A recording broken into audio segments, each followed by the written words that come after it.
ruang ketiga ini di masyarakat perkotaannya, di urbannya penting banget. Kalau di desa oke lah, ruang ketiga itu nggak dibuat pun sudah ada secara alamiah, misalnya alam terbuka, persawahan, pegunungan, ya. Di desa mah ruang ketiga itu bisa ditemui dengan mudah, berbeda dengan di kota.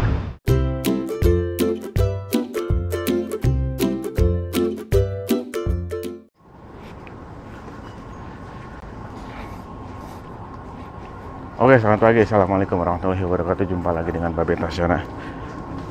3 Januari 2025 ya teman-teman, Jumat Barokah. Insya Allah seperti biasa antar Babe akan ke Masjid Istiqlal untuk Jumatannya. Sekitar jam 11 lah berangkatnya.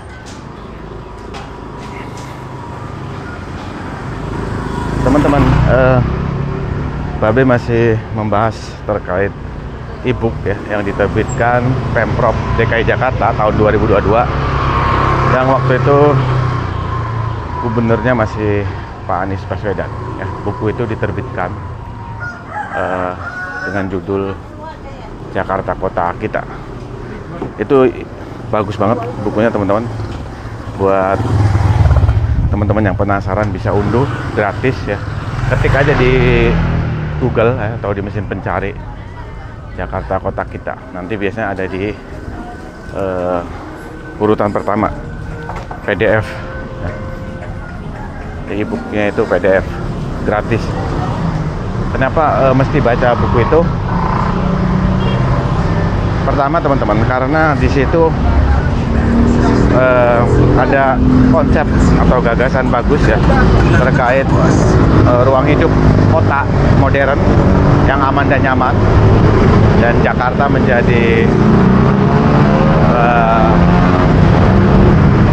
sorry teman-teman, suara Pak biasa knalpot motor. Nah, ini udah hijau, bentar Babe nyebrang dulu. Bisa dilihat nih, ada aja yang nerobos nanti nih. Satu, ada lagi. Biasanya ada aja yang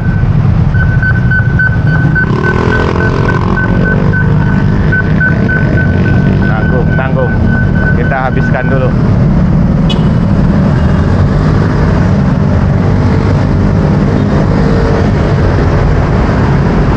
Ya. Jadi kalau misalnya sudah 5 detik lagi, daripada buru-buru, mending kita tunggu lagi teman-teman. Jadi dari awal aja, soalnya kalau buru-buru ngeri juga. Nggak lama kok, cuma 20 detik.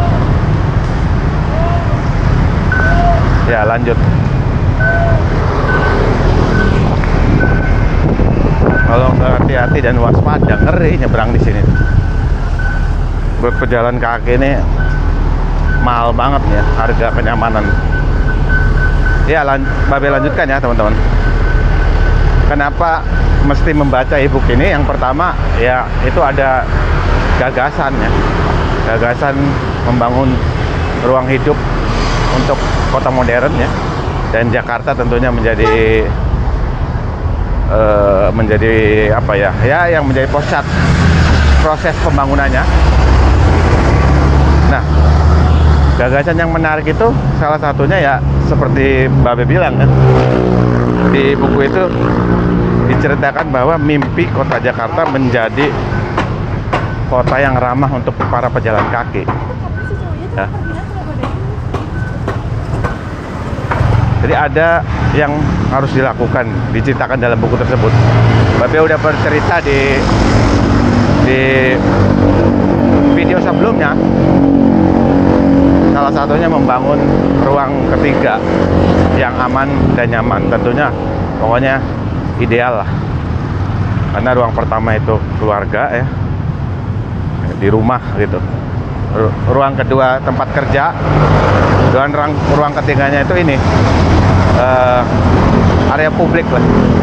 Misalnya ya ini jalan, sidewalk, trotoar, taman bacaan termasuk ya, terus taman kota, hutan kota ya, pokoknya ruang publik ya untuk berkumpulnya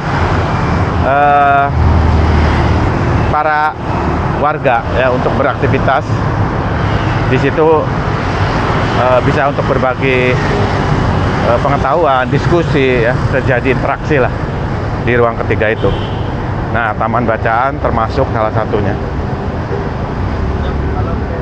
Nah, ruang ketiga ini konon katanya di kota-kota besar ya, di berbagai negara, misalnya di Amerika Serikat, di New Yorknya itu sudah lama, sekitar tahun 1980-an. Sementara di Inggris konon sekitar tahun 1990-an. Jadi udah cukup lama. Kota-kota modern misalnya kayak di Tokyo, Copenhagen, terus New York, bahkan Singapura pun sudah menerapkan ruang ketiga ini. Nah, alasan yang kedua kenapa perlu membaca e-book itu, teman-teman, untuk menumbuhkan kesadaran ya. Babe udah pernah bilang bahwa yang paling susah itu menumbuhkan kesadaran para warga untuk berjalan kaki, ya, kemudian menumbuhkan kesadaran untuk tidak melanggar. Nah, baru diomongin tuh, tidak melanggar misalnya yang membahayakan para pejalan kaki itu, ya, oknum-oknum nih, katakanlah seperti itu, misalnya pengendara yang naik trotoar, kemudian yang nyerobot di lampu merah. Jadi dengan membaca buku itu setidaknya sadar gitu, oh iya, ada warga yang perlu diprioritaskan, yaitu pejalan kaki. Apalagi cita-cita itu tercerminkan ya dari buku itu ya. Jadi mengharapkan kota Jakarta ini ya, mimpinya ini menjadi kota yang ramah untuk pejalan kaki. Nah itu kemudian alasan lain lagi apa, Be? Ya, alasan lain lagi tentunya, teman-teman, sebenarnya selain dua hal itu ya, misalnya mimpi menjadi kota yang ramah untuk pejalan kaki, membangun ruang ketiga, juga ada misalnya kolaborasi 4.0 misalnya di sini. Ya, jadi Jakarta ini menjadi kota kolaborasi dalam berbagai hal lah. Tapi di luar itu ya, karena Babe fokusnya terkait jalan kaki dan aktivitas sosial lah di ruang publik. Jadi Babe batasi yang itu. Sebenarnya ada banyak di e-book tersebut. Nanti next lah, Babe lain kali coba ulas lagi ya. Kayak ini lagi kita bahas. Nah, teman-teman, sebagai kesimpulan, ruang ketiga ini di masyarakat perkotaannya, di urbannya, penting banget. Kalau di desa oke lah, ruang ketiga itu nggak dibuat pun sudah ada secara alamiah, misalnya alam terbuka, persawahan, pegunungan, ya. Di desa mah ruang ketiga itu bisa ditemui dengan mudah, berbeda dengan di kota. Nah, kalau di desa mudah, insya Allah. Nah, sebagai kesimpulan, teman-teman, semoga ya, ini kota Jakarta nih, dengan adanya buku ini nih, Jakarta Kota Kita, nanti kan ada gubernur baru nih, semoga ini konsep ini dilanjutkan ya, pejalan kaki menjadi prioritas, membangun ruang ketiga ya, yang lebih ideal ya, lebih nyaman, lebih aman, lebih banyak lagi lah, sehingga masyarakat pun menjadi produktif ya. Kalau sudah produktif, meningkatkan kualitas hidup.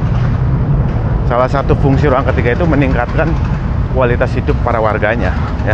Selain untuk berinteraksi, para warganya juga kualitas hidupnya tentu harus meningkat, baik secara fisik maupun mental. Nah, teman-teman, sebagai penutup itu aja sih harapan Babe. Semoga nanti di kepemimpinan yang baru ini ya, nanti gubernur Jakarta yang baru ini melanjutkan konsep ya, gagasan terkait Jakarta ya, mimpi Jakarta menjadi kota yang ramah untuk pejalan kaki. Itu aja kurang lebihnya, mohon maaf. Salam jaki, salam sehat selalu. Wassalamualaikum warahmatullahi wabarakatuh.